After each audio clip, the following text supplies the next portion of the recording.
بسم اللہ الرحمن الرحیم۔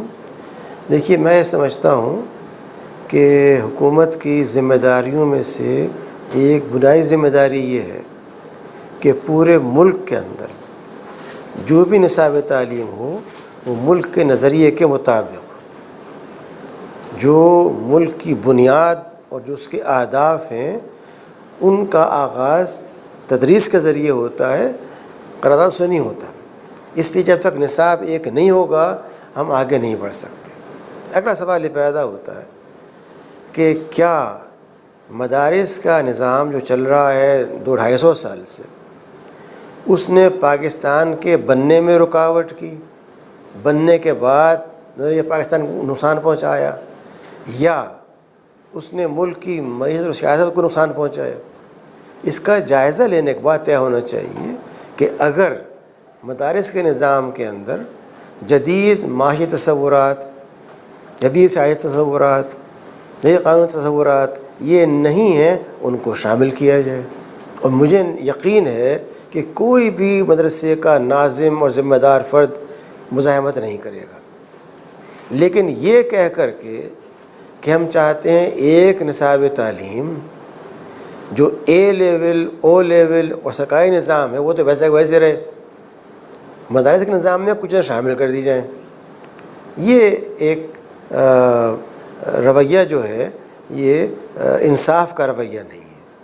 میں سمجھتا ہوں کہ تعلیم کو غیر جانبدار طور پر انصاف کے ساتھ ہر فرد کے بنیادی حق کے طور پر ہونا چاہیے، اور اس میں کوئی چیز امپوز کرنا بالکل درست نہیں ہوگا۔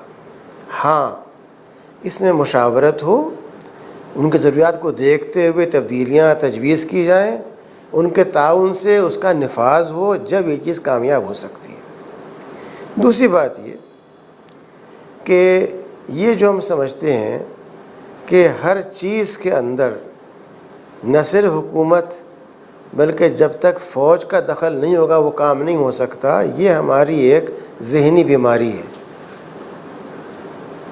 جس بات کو مغرب سول سوسائٹی کہتا ہے، اس کا عام مفہوم یہ ہے کہ جو آبادی پائی جاتی ہے معاشرے کے اندر، ان کو آگے بڑھ کر کام کرنے کا موقع دیا جائے، ان کو اعتماد میں لیا جائے، ان سے مشورہ طلب کیا جائے۔ چیز نافذ تو معاشرے میں ہونی ہے، کرنے والے یہ افراد ہیں، اور آپ ایک فرد کو باہر سے لے آئیں اور چاہیں کہ اس دباؤ سے کام ہو جائے۔ یہ بھی ہو سکتا ہے کہ وقتی طور پہ ایک چیز مان لی جائے، لیکن اس میں ترقی نہیں ہو سکتی، اس میں مستقل مزاجی نہیں ہو سکتی۔ اس بات کی ضرورت ہے کہ تعلیم مسائل کو تعلیم ماہرین ہی طے کریں۔